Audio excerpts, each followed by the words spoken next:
सबसे पहले तो आप ये जानिए कि आपको लगता है कौन सरकार आएगा कि हमको नौकरी दे देगा।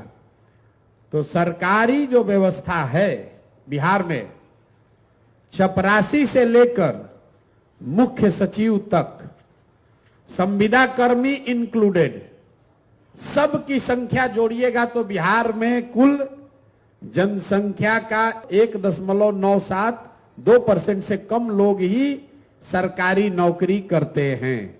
तो नौकरी रोजगार मिलेगा कैसे? रोजगार का सबसे बड़ा तरीका है पूंजी। बिहार में पूंजी नहीं है। क्यों नहीं है? क्योंकि यहां प्रति व्यक्ति आय है 35,000 रुपया सालाना। अगर 35,000 सालाना का मतलब हुआ कि ज्यादातर आदमी दिन में 100 रुपया भी नहीं कमाता है। तो इस महंगाई के जमाना में अगर आप 100 रुपया भी नहीं कमाइएगा तो खाइएगा क्या, खिलाइएगा क्या, और पैसा पूंजी कहां से लाइएगा? तो लोगों के पास अपना पैसा है नहीं। और दूसरा, रिजर्व बैंक एक आंकड़ा जारी करता है जिसको कहते हैं CD ratio, credit deposit ratio.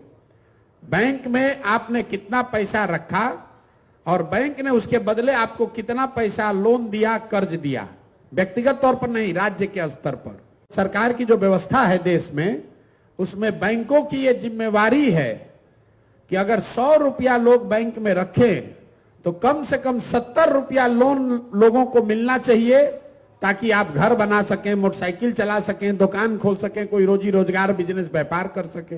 Bihar में ये रेशियो है 40%। मतलब 100 रुपया बिहार के बैंकों में जो जमा होता है, बिहार के बैंक में सिर्फ 40 रुपया बैंक वाले आपको लोन देते हैं। 60 रुपया कहां जाता है? वो बैंक इस पैसे को उन राज्यों में भेज रहे हैं जहां पर लोग बिजनेस व्यापार कर रहे हैं। गुजरात में, तमिलनाडु में, तेलंगाना में, आंध्र प्रदेश में। वहां सीडी रेशियो कितना है? 90, 95, 100। मतलब अगर तेलंगाना में, तमिलनाडु में वहां के लोगों ने 100 रुपया जमा किया तो बैंकों ने 90 रुपया, 100 रुपया वहां के समाज को दिया कि भाई तुम गाड़ी खरीदो, व्यापार करो, बिजनेस करो। इससे वहां के लोग रोजी रोजगार कर रहे हैं। अब मैं इसको आप एक आंकड़ा समझाऊंगा तो आपके दिमाग खुलेगा, दिमाग की आपकी बत्ती जलेगी कि इसका कितना बड़ा असर है। पिछले फाइनेंशियल ईयर में, वित्तीय वर्ष में, इसी गरीब बिहार में आपने, हमने, सब ने मिलकर बिहार के बैंकों में पैसा जमा किया 4,21,000 करोड़ रुपया। अगर सीडी रेशियो मतलब 70% बैंक कर्ज देते तो बिहार के लोगों को कर्ज कितना मिलता? 2,80,000 करोड़ रुपया। लेकिन मिला कितना? 40% है तो मिला 1,61,000 करोड़। बाकी पैसा कहां गया? बाकी पैसा चला गया यहां से दूसरे राज्य में। लालू जी मुख्यमंत्री बने थे 1990 में।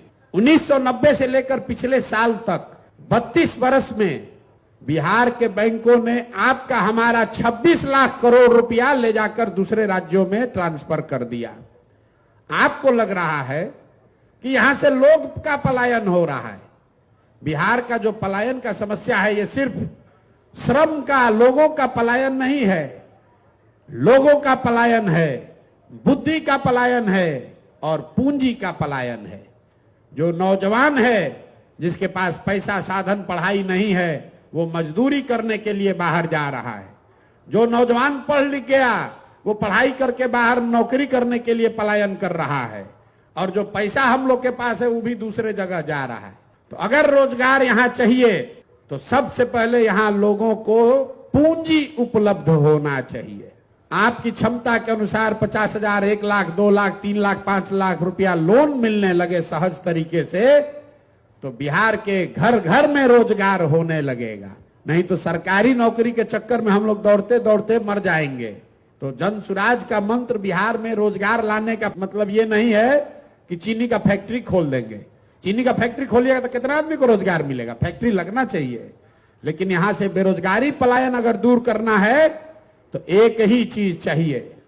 15 साल से कम उम्र के बच्चों को पढ़ाइए, 15 से 45 साल के युवाओं को पूंजी दीजिए और 45 साल से जो ऊपर है उसको पेंशन दीजिए ताकि उसको भीख न मांगना पड़े। तो सबसे पहले जरूरी है कि 15 साल से पहले के बच्चों को अच्छी से अच्छी शिक्षा दी जाए ताकि वो 15 बरस के बाद सरकार की व्यवस्था पर बोझ न बने। और जो बच्चा 15 साल से ऊपर हो गया, जो पढ़ाई का समय निकल गया, अभी दिल्ली में जाकर कारपेंटर है, बॉम्बे में जाकर इलेक्ट्रीशियन है, कहीं जाकर बाल काट रहा है, उसको ये चीज आता है, उसको सिर्फ पैसा पूंजी नहीं है कि वही चीज आकर वो बिहार में कर सके। तो बिहार के बच्चों को वो धंधा सिखाना चाहते हैं। अभी क्या है, बिहार के बच्चों को राजनीति सिखाया जा रहा है और धंधा गुजरात के लोगों से कराया जा रहा है। हम चाहते हैं कि बिहार के बच्चे धंधा करना सीखें, अपने बल पर अपने पैर पर खड़ा हों, और उसके लिए सिर्फ और सिर्फ पूंजी की जरूरत है। तो जन सुराज की सोच एक लाइन में यह है कि 15 साल से कम उम्र के बच्चों के लिए विश्व स्तरीय शिक्षा की व्यवस्था हो, 15 से 45 साल के बीच के लोगों के लिए पूंजी की व्यवस्था हो, और 45 साल से ज्यादा उम्र के बुजुर्गों के लिए कम से कम 2000 रुपया महीना के पेंशन की व्यवस्था हो।